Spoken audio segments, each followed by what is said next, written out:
Hi ಸ್ನೇಹಿತರೆ, welcome to our channel Mithun Raj ಅಡುಗೆ ಮನೆ. ಇವತ್ತಿನ ವಿಡಿಯೋದಲ್ಲಿ ಸ್ಪೆಷಲ್ ಆಗಿ ನಾನು ತುಂಬಾನೇ ಜ್ಯೂಸಿ ಆಗಿರುವಂಥ, ಎಷ್ಟು ದಿನ ಇಟ್ಟರು ಕೂಡ ಹುಳ ಹಿಡಿಯದಂಥ ರವಾ ಲಡ್ಡುನ ಯಾವ ಥರ ಮಾಡಬೇಕಂತ ಹೇಳ್ಕೊಡ್ತೀನಿ. ತುಂಬ ಜನಕ್ಕೆ ಗೊತ್ತಿರುತ್ತೆ, ಯಾರಿಗೆಲ್ಲ ಗೊತ್ತಿರಲ್ಲ ನೋಡಿ ಅಂಥವ್ರಿಗೆ ಈ ಸ್ಪೆಷಲ್ ಲಡ್ಡು ಅಂತ ಹೇಳ್ಬೋದು. ಕೆಲವೊಬ್ರು ಪಾಕ ಇಲ್ದೇನೆ ಮಾಡ್ತಾರೆ, ಕೆಲವರು ಪಾಕ ಮಾಡಿಕೊಂಡು ಮಾಡ್ತಾರೆ.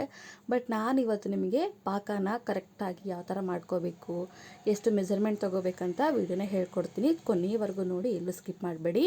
ಮೊದಲನೇದಾಗಿ ಒಂದು ಕಡಾಯಲ್ಲಿ 2 ಟೇಬಲ್ ಸ್ಪೂನ್ ಅಷ್ಟು ತುಪ್ಪ ಹಾಕ್ತಿದ್ದೀನಿ. ಕಪ್ಪಿನ ಮೆಜರ್ಮೆಂಟ್ ಅಲ್ಲಿ ಹೇಳಬೇಕು ಅಂದ್ರೆ 1/4 ಕಪ್ಪಿನಷ್ಟು ತುಪ್ಪ ಹಾಕ್ತಿದ್ದೀನಿ.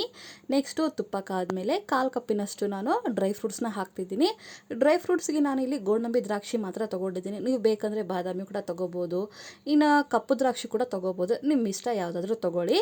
ನೆಕ್ಸ್ಟ್ ಎಲ್ಲವೂ ಫ್ರೈ ಮಾಡ್ಕೊಂಡಿದ ನಂತರ ಒಂದು ಬೌಲಲ್ಲಿ ಹಾಕ್ಕೊತಾ ಇದ್ದೀನಿ. ಮೀಡಿಯಂ ಫ್ಲೇಮ್ ಅಥವಾ ಲೋ ಫ್ಲೇಮಲ್ಲಿ ಇಟ್ಕೊಂಡೆ ಫ್ರೈ ಮಾಡ್ಕೋಬೇಕು. ನೋಡಿದ್ರೆ ರೆಡಿ ಆಗಿದೆ.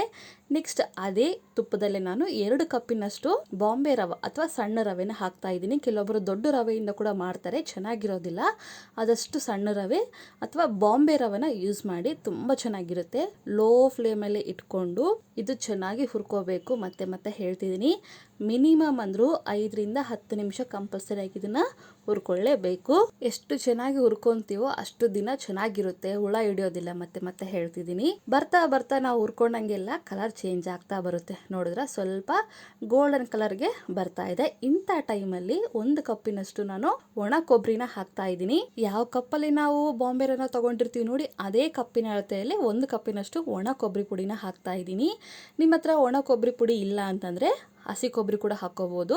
ಬಟ್ ಏನಂದ್ರೆ ಲೋ ಫ್ಲೇಮಲ್ಲಿ ಇಟ್ಕೊಂಡು ಇದನ್ನು ಕೂಡ ಚೆನ್ನಾಗಿ ಹುರ್ಕೋಬೇಕು. ಮತ್ತೆ ಮತ್ತೆ ಹೇಳ್ತಿದ್ದೀನಿ, ಕೊಬ್ಬರಿ ಹಾಕಿರೋದ್ರಿಂದ ತುಂಬ ದಿನ ಇರೋದಿಲ್ಲ. ಈ ರೀತಿ ಮಾಡಿದ್ರೆ ಮಾತ್ರ ತುಂಬ ದಿನ ಹಾಗೆ ಇರುತ್ತೆ, ಚೆನ್ನಾಗಿರುತ್ತೆ. ನೆಕ್ಸ್ಟ್ ಎಲ್ಲ ಹುರ್ಕೊಂಡಿದ್ಮೇಲೆ ನೆಕ್ಸ್ಟ್ ಇನ್ನೊಂದು ಪಾತ್ರೆಯಲ್ಲಿ 1/4 ಕಪ್ಪಿನಷ್ಟು ನಾನು ಸಕ್ಕರೆ ಹಾಕ್ತಿದ್ದೀನಿ. ಯಾವ ಕಪ್ಪಲ್ಲಿ ಬಾಂಬೆ ರವೆ ತಗೊಂಡಿರ್ತೀವೋ ಅದೇ ಕಪ್ಪಿನ ಅಳತೆಯಲ್ಲಿ ನೀರು 1/4 ಕಪ್ಪಿನಷ್ಟು ಹಾಕ್ಕೊಂಡು ಸಣ್ಣ ಊರಿನಲ್ಲಿ ಅಥವಾ ಮೀಡಿಯಂ ಫ್ಲೇಮಲ್ಲಿ ಇದನ್ನ ಒಂದೇಳೆ ಪಾಕ ಬರೋವರೆಗೂ ನಾವು ಕುದಿಸ್ಕೋಬೇಕು. ನೆನಪಿರ್ಲಿ, ಮೀಡಿಯಂ ಫ್ಲೇಮಲ್ಲೇ ಇರಬೇಕು.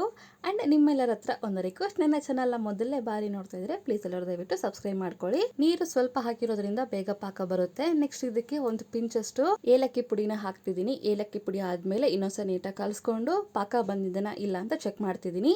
ಈ ರೀತಿ ಮುಟ್ಟಿ ನೋಡಿದ್ರೆ ಒಂದೆಳೆ ಪಾಕ ಬಂದಿರಬೇಕು. ಮತ್ತೆ ಮತ್ತೆ ಹೇಳ್ತಿದ್ದೀನಿ, ನೋಡಿದ್ರೆ ಇಷ್ಟ, ಇದಕ್ಕಿಂತ ಜಾಸ್ತಿ ಏನೂ ಬೇಡ. ಗ್ಯಾಸ್ನ ಲೋ ಫ್ಲೇಮಲ್ಲಿ ಇಟ್ಕೊಂಡು ಇವಾಗ ಹುರಿದಿರುವಂಥ ರವನ ಕೂಡ ಹಾಕ್ತಾ ಇದ್ದೀನಿ. ಈ ರೀತಿ ಮಾಡೋದ್ರಿಂದ ಎಷ್ಟು ದಿನ ಇಟ್ಟರು ಹಾಳಾಗೋದಿಲ್ಲ. ಮತ್ತೆ ಮತ್ತೆ ಮೆನ್ಷನ್ ಮಾಡ್ತಿದ್ದೀನಿ ನಾನು. ರವೆ ಎಲ್ಲ ಹಾಕಿದ್ಮೇಲೆ ನೀಟಾಗಿ ಕಲಿಸ್ಕೊತೀನಿ. ನೆನಪಿಲ್ಲಿ, ಗ್ಯಾಸ್ನ ಲೋ ಫ್ಲೇಮಲ್ಲೇ ಇಟ್ಕೋಬೇಕು. ಎಲ್ಲ ಒಂದ್ಸರಿ ಕಲಸಿದ್ಮೇಲೆ ಇವಾಗ ಗ್ಯಾಸ್ನ ಆಫ್ ಮಾಡ್ಕೊಂಡ್ಬಿಡ್ತೀನಿ. ಇಂಥ ಟೈಮಲ್ಲಿ ಹುರಿದಿರುವಂಥ ಡ್ರೈ ಫ್ರೂಟ್ಸ್ನ ಕೂಡ ಹಾಕ್ತಾ ಇದ್ದೀನಿ. ಹಾಕ್ಬಿಟ್ಟು ಇನ್ನೊಂದ್ಸರಿ ನೀಟಾಗಿ ಕಲಿಸ್ಕೊತೀನಿ. ಕಲಿಸ್ತಾ ಗಟ್ಟಿ ಹಾಕ್ತಾ ಹೋಗುತ್ತೆ. ನೆನಪಿದೆ ಅಲ್ವಾ, ಗ್ಯಾಸ್ನ ಆಫ್ ಮಾಡ್ಕೊಂಡು ನಂತರ ಕಲಿಸ್ಕೋಬೇಕು. ನಂತರ ಇದನ್ನ ಸ್ವಲ್ಪ ಬಿಸಿ ಆರಬೇಕು. ಆರಿದ್ಮೇಲೆ ನಾವು ಲಡ್ಡು ಕಟ್ಕೊತಾ ಹೋಗ್ಬೇಕು. ಎಲ್ಲಿವರೆಗೂ ನಾವು ಇದನ್ನ ತಣ್ಣಗೋಗಕ್ಕೆ ಬಿಡಬೇಕು ಅಂತಂದ್ರೆ ನಮ್ಮ ಕೈಗೆ ತಾಕುವಷ್ಟು ಬಿಸಿ ಇದ್ರೆ ಸಾಕು. ಉಗುರು ಬೆಚ್ಚಗೆ ಅಂತಾರೆ ನೋಡಿ, ಹಂಗಿದ್ರೆ ಸಾಕು, ಅದಕ್ಕಿಂತ ಜಾಸ್ತಿ ಏನು ಬೇಡ. ಪೂರ್ತಿ ತಣ್ಣಗಾಗ್ಬಿಟ್ರೆ ಉಂಡೆ ಕಟ್ಟೋಕೆ ಬರೋದಿಲ್ಲ, ಅದಕ್ಕೆ ಹೇಳ್ತಿದ್ದೀನಿ. ಸ್ವಲ್ಪ ಉಗುರು ಬೆಚ್ಚಗೆ ಇರ್ಬೇಕಾದ್ರೇನೆ ನಾವು ಉಂಡೆ ಕಟ್ಕೊತಾ ಹೋಗ್ಬೇಕು. ಸೌಟಲ್ಲಿರೋದನ್ನೆಲ್ಲ ಬಿಡಿಸ್ಕೊಂತ ಹೋಗಿ ಈ ರೀತಿ ಸ್ವಲ್ಪ ಸ್ಮ್ಯಾಶ್ ಮಾಡ್ತಾ ಹೋಗಿ ಉಂಡೆ ಕಟ್ಕೊಂತ ಹೋಗ್ಬೇಕು. ನಾನ್ ಮಾಡಿರೋ 2 ಕಪ್ ರವೆಗೆ ಮಿನಿಮಮ್ ಅಂದ್ರೂ 10ರಿಂದ 12 ರವಾ ಲಡ್ಡು ರೆಡಿ ಆಗಿದಾವೆ. 2 ಕೈನ ಸಹಾಯದಿಂದ ರವೆ ಲಡ್ಡು ಕಟ್ಕೊಂತ ಹೋಗ್ತೀನಿ.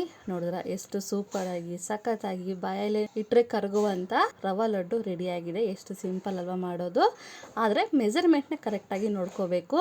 ರವಾ ಉಂಡೆನ ಕಟ್ತಾ ಸ್ವಲ್ಪ ಗಟ್ಟಿ ಆಗಿದೆ ಅನ್ನೋ ಟೈಮಲ್ಲಿ ಈ ತರ ಸ್ಮ್ಯಾಶ್ ಮಾಡ್ಕೊಂಡು ಅಥವಾ ಸ್ವಲ್ಪ ಅಂದ್ರೆ ಸ್ವಲ್ಪ ನೀರು ಅಥವಾ ಹಾಲನ್ನ ಚುಮ್ಸ್ಕೊಂಡು ಕಟ್ಕೊತ ಹೋದ್ರೆ ರವಾ ಲಡ್ಡು ನೀಟಾಗಿ ಕಟ್ಟೋಕ್ಕೆ ಬರುತ್ತೆ.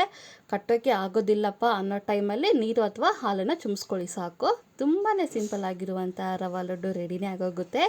ಈ ಒಂದು ಟಿಪ್ಸ್ನ, ಈ ಮೆಜರ್ಮೆಂಟ್ನ ಪರ್ಫೆಕ್ಟ್ ಆಗಿ ಫಾಲೋ ಆಗಿ ರವೆ ಮತ್ತೆ ಕೊಬ್ಬರಿನ ಎಷ್ಟು ಚೆನ್ನಾಗಿ ಹುರ್ಕೊಂತೀವೋ ಅಷ್ಟು ದಿನ ಆರಾಮಾಗಿ ಇಡ್ಬೋದು. ಮತ್ತೆ ಮತ್ತೆ ಹೇಳ್ತಿದ್ದೀನಿ, 20 ನಿಮಿಷ ಆಗುತ್ತೆ ರವೆ ಪ್ಲಸ್ ಕೊಬ್ಬರಿನ ಹುರ್ಕೊಳ್ಳೋಕೆ. ನಿಮಗೆ ಟೈಮಿಂಗ್ ಗೊತ್ತಿಲ್ಲ ಅಂತ ಮತ್ತೆ ಹೇಳ್ತಿದ್ದೀನಿ ನಾನು. ಈ ರೆಸಿಪಿ, ಈ ವಿಡಿಯೋ ನಿಮಗೆ ಇಷ್ಟ ಆದರೆ ನನ್ನ ಚಾನಲ್ನ ಲೈಕ್, ಶೇರ್, ಕಮೆಂಟ್ ಮಾಡೋದನ್ನ ಮಾತ್ರ ಮರಿಬೇಡಿ, ಓಕೆನಾ? ಮುಂದಿನ ವಿಡಿಯೋದಲ್ಲಿ ಮತ್ತೆ ಸಿಗ್ತೀನಿ. ಅಲ್ಲಿವರೆಗೂ ಟೇಕ್ ಕೇರ್, ಬಾಯ್.